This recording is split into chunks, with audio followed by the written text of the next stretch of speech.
সুপ্রিয় উপস্থিতি, আজকে আপনাদের সামনে আমরা বর্ণনা করব যে যুগে যুগে নবীদের যে দাওয়াতের পদ্ধতি এবং তাদের যে আল্লাহর প্রতি যে ভরসা ছিল সেই বিষয়ে আপনাদের সামনে আলোকপাত করার প্রয়াস পাবো ইনশাআল্লাহ। প্রথমেই আমরা যদি বলি সূরা মারিয়াম থেকে আপনাদের সামনে বলি যে আল্লাহ বলেছেন যে যিকরু রাহমাতি রাব্বিকা আবদাহু জাকারিয়া, এই কিতাবে স্মরণ করো জাকারিয়া আলাইহিস সালামের কাহিনী। তো কি বিষয় জাকারিয়া আলাইহিস সালাম?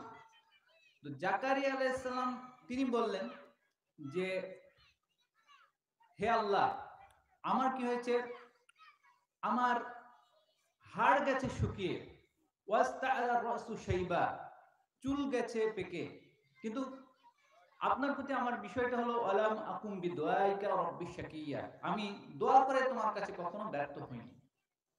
ফাহাবলি মিন লাদুনকা ওয়ালিয়া, আমাকে একটি সন্তান দান করো। আল্লাহর কাছে তিনি দোয়া করছেন যে হে আল্লাহ, আমাকে একটা সন্তান দান করুন, কিন্তু তিনি আশঙ্কা করছেন হয়তোবা পরবর্তী জেনারেশনে এই দাওয়াতি কার্যক্রম কিভাবে চলবে। জাকারিয়া আলাইহিস সালামের পরবর্তীতে প্রত্যেক নবী আল্লাহ তাআলার তাওহীদের বাণী পৌঁছানোর জন্য দায়িত্ব পেয়েছিলেন। তো জাকারিয়া আলাইহিস সালাম আশঙ্কা করলেন যে তার পরবর্তী জেনারেশন যদি না পায় তাহলে হয়তো এই দাওয়াত ওয়ারিসের ব্যাপারে তিনি আশঙ্কা করলেন। তিনি বললেন যে হে আল্লাহ, ওয়াকানাত ইমরাতি আকিরা, আমার স্ত্রী হচ্ছে বন্ধা এবং চুল গেছে পেকে এবং আমার হাড় গেছে শুকিয়ে, সুতরাং আমাকে একটা সন্তান দান করুন। আল্লাহ বললেন যে ইন্না দুবাশশিরুকা বিগুলামিন ইসমুহু ইয়াহইয়া, তোমার জন্য একটা সুসংবাদ হচ্ছে তোমার একটা সন্তান হবে, তার নাম হবে ইয়াহইয়া। তখন তিনি বললেন যে আন্না ইয়াকুনু লি গুলাম, আমার কিভাবে সন্তান হবে, ওয়াকানাত ইমরাতি আকিরা, আমার স্ত্রী তো বন্ধা, ওয়াকাদ বালাগতু মিনাল কিবারি ইতিয়া, আর আমি বয়সের শেষ সীমায় উপনীত হয়েছি। আল্লাহ বলেন কাযালিক, এরকম হবে। ক্বালা রাব্বুকা হুয়া আলাইয়া হাইয়িন, এটা তোমার রবের জন্য খুবই সোজা। ওয়াকাদ খালাকতুকা মিন ক্বাবলু ওয়া লাম তাকু শাইয়্যা, তোমাকে সৃষ্টি করা হয়েছে পূর্বে, তুমি তখন কিছুই ছিলে না, ইউ আর নাথিং, তুমি তখন কিছুই ছিলে না। তাহলে চিন্তা করেন যে জাকারিয়া আলাইহিস সালাম তিনি বললেন বয়সের শেষ সীমায় উপনীত হয়েছেন এবং তার স্ত্রী হচ্ছে বন্ধা, চুল গেছে পেকে, হাড় গেছে শুকিয়ে, কিভাবে সন্তান হবে? আমি মেডিকেল সায়েন্সের একজন ডাক্তার, আমরা জানি যে যখন স্পার্মের মোটিলিটি কমে যায়, বয়স হয়ে যায়, তখন সেখানে উৎপাদন ক্ষমতা কমে যায়। মেয়েদের ক্ষেত্রে যদি আপনি 35 ক্রস করেন, 40 ক্রস করেন, তার ফার্টিলিটিটা কমে যায়। অনেক ক্ষেত্রে ইনফার্টাইল বলি আমরা। তিনি বললেন আমার স্ত্রী ইনফার্টাইল আর আমিও বয়সের শেষ সীমায় উপনীত হয়েছি, কিন্তু পরবর্তী জেনারেশনের জন্য দাওয়াতি কার্যক্রমের জন্য তার সন্তানের প্রয়োজন, যে যিনি এই নবুয়তের ওয়ারিস, নবুয়তের ইলম সামনের দিকে পৌঁছে দিবে। তাই আল্লাহ বললেন যে এটা তোমার হবে। সুতরাং যে আমরা যে যদি দাওয়াতি কার্যক্রমের জন্য আল্লাহর কাছে দোয়া করি, যে আমাদের নিয়ত যদি ঠিক থাকে, তাহলে আল্লাহ আমাদের দোয়া কবুল করবেন।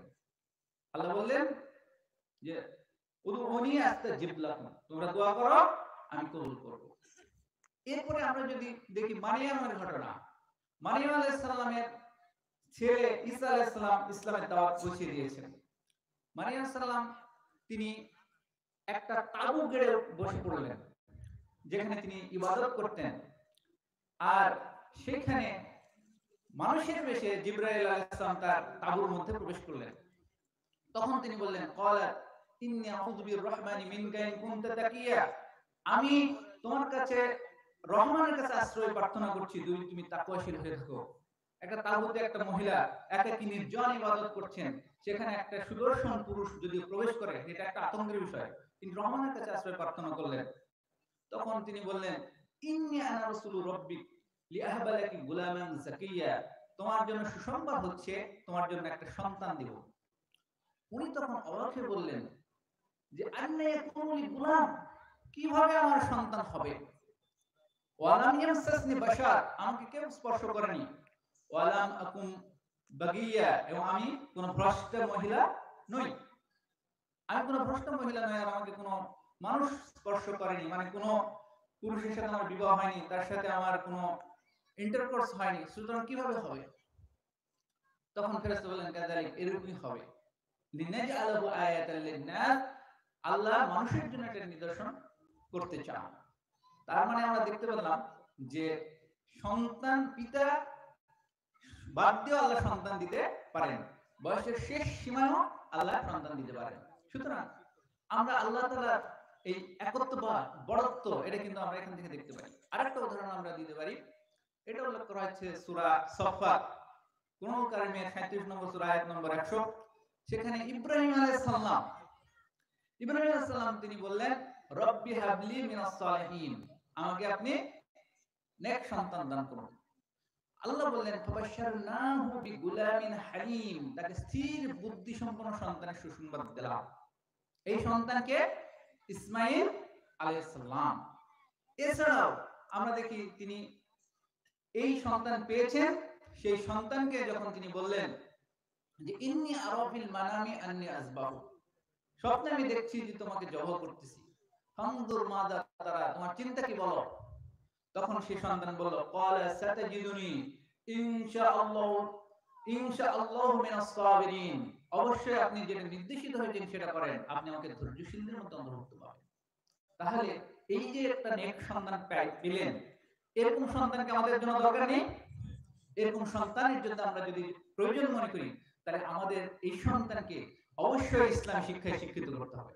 এই জন্য আমাদের দরকার যে কোরআন এবং হাদিসের আলোকে এমন একটা শিক্ষা প্রতিষ্ঠান, যে শিক্ষা প্রতিষ্ঠানের মাধ্যমে আমরা আমার সন্তানকে নেক শিক্ষা আমরা দিব, ইসলামী আদব আখলাক শিক্ষা দিব, সাথে আধুনিক শিক্ষা যে সমন্বয় সেটা রাখতে হবে। এই জন্য আমাদের এমন শিক্ষা প্রতিষ্ঠান দরকার যেখানে কোরআন এবং সহিহ হাদিসের বাণী থাকবে এবং আধুনিক শিক্ষার সমন্বয় থাকবে।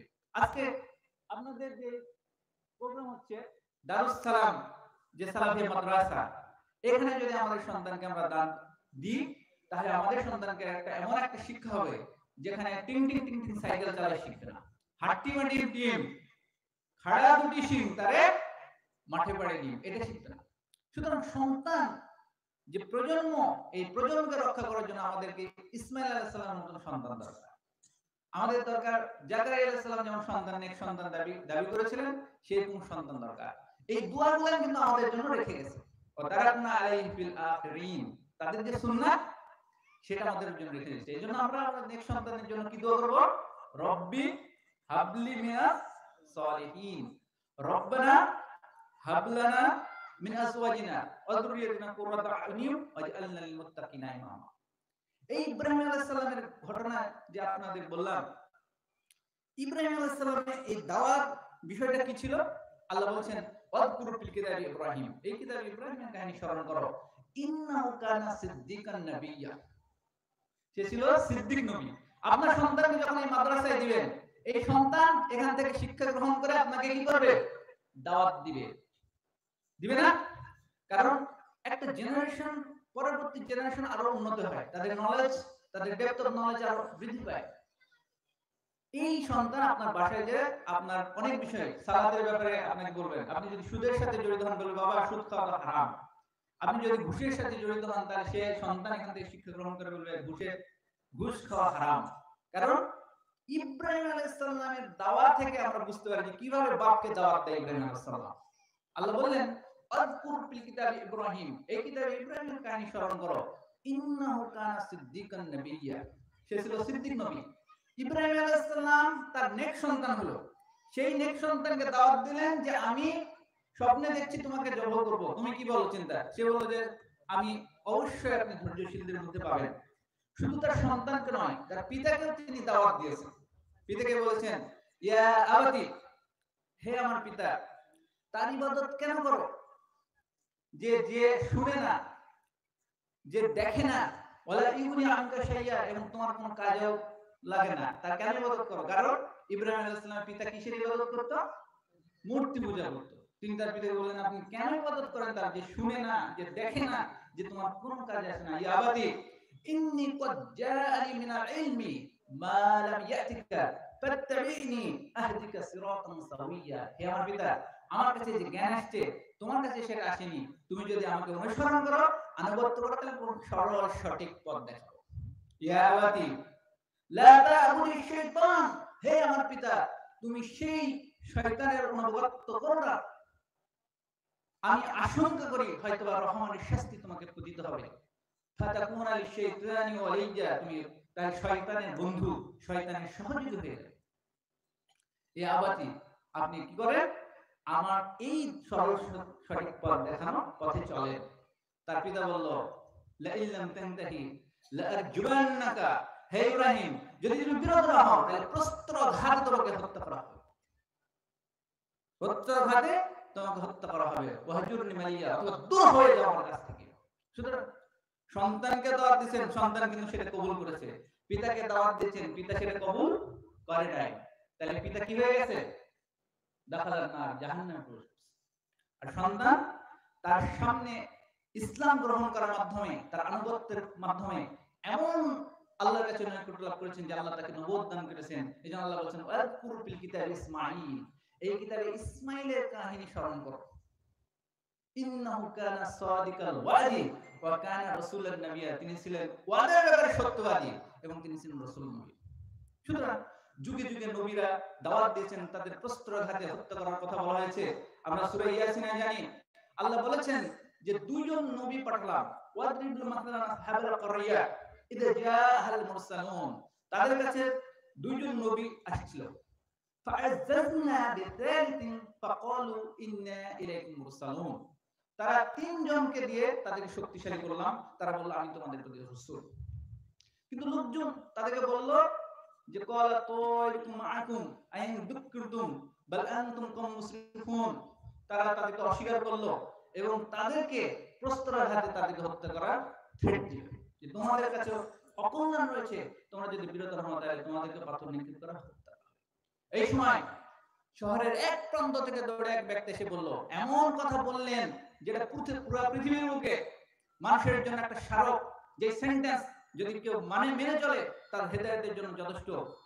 শহরের এক প্রান্ত থেকে দৌড়ে এক ব্যক্তি এসে বলল, ওয়াজা মিন আকসাল মাদিনাতি রাজুলুন ইয়াসা ক্বালা ইয়া কওমি ইত্তাবিউল মুরসালিন ইত্তাবিউ মান লা ইয়াসআলুকুম আজরা ওয়া হুম মুহতাদুন, অনুসরণ করো তাদের যারা বিনিময় মূল্য চায় না কিন্তু হেদায়েত পাবে। অনুসরণ করতে হবে কাদের? যারা কোনো বিনিময় মূল্য চায় না কিন্তু হেদায়েত প্রাপ্ত।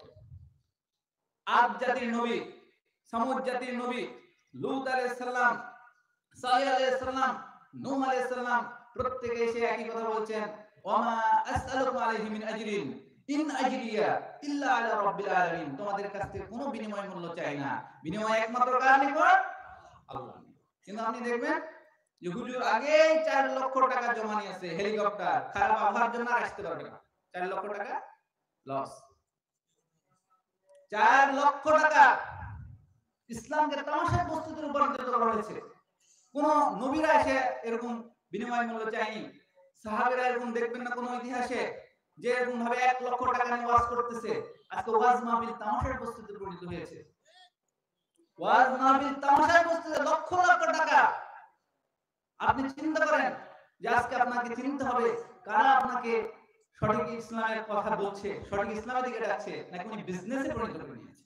আজকে আহলে হাদিস আন্দোলন বাংলাদেশ কোন ব্যক্তিকে, আহলে হাদিস আন্দোলনের কোন পর্যায়ের নেতা কর্মীকে অনুমতি দেওয়া হয়নি যে আমাদের স্যার বলে দিয়েছেন যে ইসলামী বক্তা হও, ইনকামী বক্তা হও না।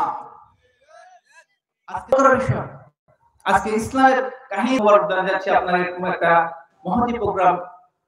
আমরা ইসলাম যখন খিলাফত কায়েম হয়েছে পুরো পৃথিবীতে, অর্ধ পৃথিবী যখন শাসন করেছে, জ্ঞান বিজ্ঞান টেকনোলজি মুসলিমরা উন্নত ছিল, আজকে আমরা দেখছি চারিদিকে অবনমিত। আমরা জানি ওয়াল্লাযী আরসালা রাসূলাহু বিল হুদা ওয়া দীনিল হক লিইয়ুযহিরাহু আলা দ্বীনি কুল্লি ওয়ালাউ কারিহাল মুশরিকুন, যে মুশরিকরা যতই অপছন্দ করে আল্লাহ তাআলা এমন হেদায়েত এবং সত্য দ্বীন শাহরে নবী রাসূল সাল্লাল্লাহু আলাইহি সাল্লামকে পাঠিয়েছেন যেটা সকল ধর্মের বিজয়ী। কিন্তু আমরা দেখছি ডিক্লারেশন না, মুসলিম উম্মাহ সব জায়গায় মার খাচ্ছে। Iraq, Syria, Bosnia, Chechnya, Gaza, Afghanistan, ফিলিস্তিন সব জায়গায়। কেন? কারণ আজকে আমরা কোরআন থেকে দূরে সরে গেছি।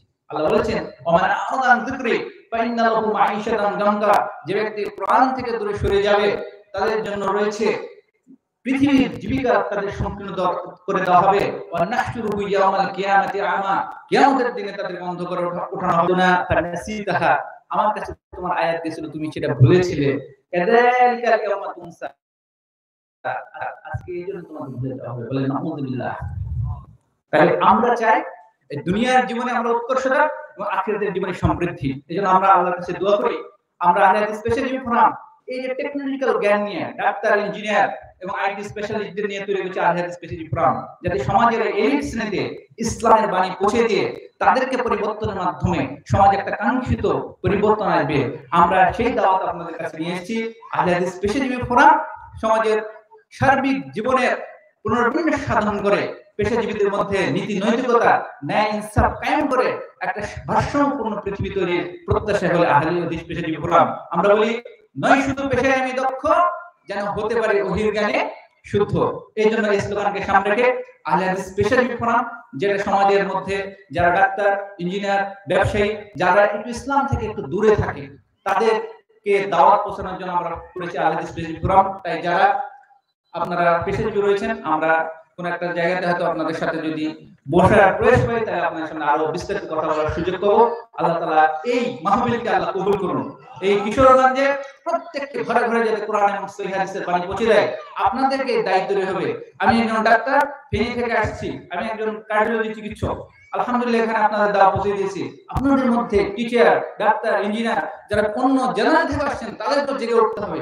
সব জায়গায় যদি ইসলাম পৌঁছে যায় তাহলে সমাজের সার্বিক জীবনে একদম সুন্দরভাবে ইসলাম পৌঁছে গেলে আমরা এই সমাজের যে অন্যায়, অনাচার, পাপ পঙ্কিলতা থেকে আমরা মুক্ত করতে পারবো এই সমাজকে। এই আশা, প্রত্যাশা, অন্তরে লালিত স্বপ্ন, সেই প্রত্যাশার প্রাপ্তির জন্য ঘটে। আল্লাহ তাআলা আমাদের কবুল করুন। আমিন ওয়া আখির দাওয়ানা আলহামদুলিল্লাহি রাব্বিল আলামিন। আসসালামু আলাইকুম ওয়া রাহমাতুল্লাহি ওয়া বারাকাতুহু।